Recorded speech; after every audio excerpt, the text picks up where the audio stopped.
Voice, आज की आवाज। इंदौर के कई छात्रों को भारत सरकार द्वारा मिशन गंगा चलाकर यूक्रेन से वतन वापसी कराई जा रही है। इसी के तहत इंदौर पहुंचे कई छात्रों का सांसद शंकर लालवानी, जिला प्रशासन सहित तमाम अधिकारियों द्वारा मां देवी अहिल्या एयरपोर्ट पर मौजूदगी के साथ ही परिजनों ने नम आंखों से अपने बच्चों को गले लगाकर सरकार का धन्यवाद दिया है। बता दें, पिछले कई दिनों से रूस और यूक्रेन के बीच भीषण युद्ध चल रहा है, जिसे लेकर रूस द्वारा यूक्रेन के कीव नामक शहर पर कब्जे के साथ ही कई स्थानों पर भारी गोलीबारी बरसाए जा रहे हैं। इसी कड़ी में यूक्रेन ने अपने उज्जवल भविष्य को लेकर पढ़ाई करने का एक छात्रों को लेकर भारत सरकार द्वारा मिशन गंगा चलाया जा रहा है, जिसके तहत 4 केंद्रीय मंत्रियों को एक दल प्रधानमंत्री द्वारा गठित कर वहां भेजा गया है, जो कि यूक्रेन के विभिन्न शहरों से भारतीय छात्रों की जानकारी निकालकर उन्हें रास्ते से वतन वापसी कराई जा रही है। कई छात्र भारत में वापस आ चुके हैं, जिन्हें लेकर इंदौर में भी छात्रों का एक दल पहुंचा, जिनका स्वागत शहर के सांसद शंकर लालवानी द्वारा किया गया।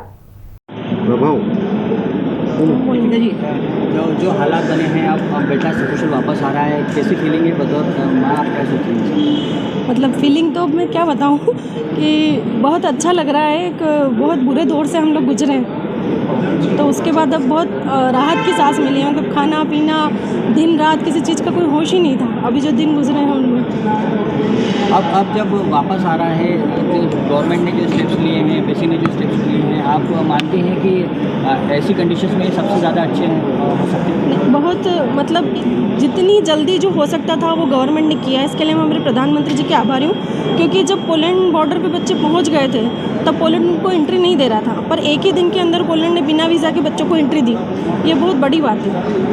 तो मुझे तो लगता है मैं सेटिस्फाई हूँ इस मामले में कि हमारे जो प्रशासन ने भी अच्छा काम किया है, एम्बेसी ने अच्छा काम किया है, और जो हमारे जनप्रतिनिधि हैं, जो हमारी सरकार है, उसने भी काफ़ी अच्छा काम किया है। आपका नाम बता दें। दीपिका परमार। ये जो बच्चों से बात हुई, उन्होंने जिस प्रकार बताया कि यूक्रेन में बहुत ही परेशानी थी और ख़ास करके यूक्रेन में जो सहयोग मिलना था वो नहीं मिल पा रहा था। यहाँ तक कि बच्चों ने बताया यूक्रेन में हमको प्रताड़ित किया गया, मारा गया, जाने नहीं दिया गया। तो जो सहयोग मिलना चाहिए था मिलिटेंट को, यानी आम व्यक्ति को, नहीं मिल पा रहा था। उसको लेके उनको नाराज़गी थी। लेकिन जब बॉर्डर पार करके आए तो उनको सभी सुविधा मिली जो भारत सरकार ने मुहैया कराई थी। और उन्होंने बताया कि इसे एक बार हमने बॉर्डर क्रॉस करने के बाद हम किसी प्रकार की कोई समस्या नहीं, हर व्यवस्था हमारे लिए थी। पर वो जो 2-3 दिन थे वो बहुत ही पैनिक थे। जो 2 बच्चों ने बताया मुझे कि हमें पानी भी नहीं मिला था, और उसके साथ खाने की तो बात दूर है, पानी भी नहीं था। और एक -5 डिग्री पे हम जब रवाना हुए थे तो विषम परिस्थिति थी, कैसे होगा क्या होगा समझ नहीं आ रहा था। पर बड़ी मुश्किल है। उन्होंने ये ज़रूर बताया कि हमको क्योंकि जिस रास्ते से वो निकले थे उस रास्ते से उनको वापस आना पड़ा, क्योंकि आगे उनको यूक्रेन की सेना जाने नहीं दे रही थी। एक व्यक्ति को तो उन्होंने सेना के किसी जवान ने उनको मारा भी। वो वापस पीछे 40 किलोमीटर आए। फिर जब हमारी एम्बेसी ने बताया कि आप इस रास्ते से आइए, उस रास्ते पे हमने व्यवस्था पूरी कर रखी थी। 40 किलोमीटर पीछे आए और फिर दूसरे रास्ते से वो अपने बॉर्डर क्रॉस करी। तो इस प्रकार के हालात थे। लेकिन हमारी जो एम्बेसी है वो लगातार उनके संपर्क में है। और ये बात सही है कि खाने की पीने की उनको समस्या थी, लेकिन सकुशल आ गए, ये खुशी की बात है। और सुमी शहर है, वहाँ पे कोई मदद नहीं पहुँची। हालात तो वहाँ पर जब एक दिन अचानक से पहले दिन जब 23 तारीख को एकदम से हमला हुआ, तब जाके हालात बिगड़ना स्टार्ट हुए। उससे पहले हमारी कॉलेज वाले सब ऑफलाइन अपनी तरह से नॉर्मली कंडक्ट कर रहे थे, कोई दिक्कत नहीं आ रही थी। और अचानक से रशिया के एक ऐसे हमले ने पूरा सब एकदम दृश्य बदल के रख दिया। तो 24-25 तारीख को हाई अलर्ट चालू होने लग गए। फिर रात में, मतलब दिन में कभी भी अपने सिटीज़ में कभी भी सायरन बजने लग जाते तो हमें बंकर में छुपने को जाने को कहा जाता। तो इस तरह से सिचुएशन इतनी बिगड़ती जा रही थी कि घर वाले और सब परेशान होते जा रहे थे। तो हम सरकार से कंटिन्यूस मांग कर रहे थे कि कुछ करें आप, क्योंकि इवैक्यूएशन वहाँ पे एकदम से फ़्लाइट्स वगैरह, एयर स्पेस भी बंद हो गया था।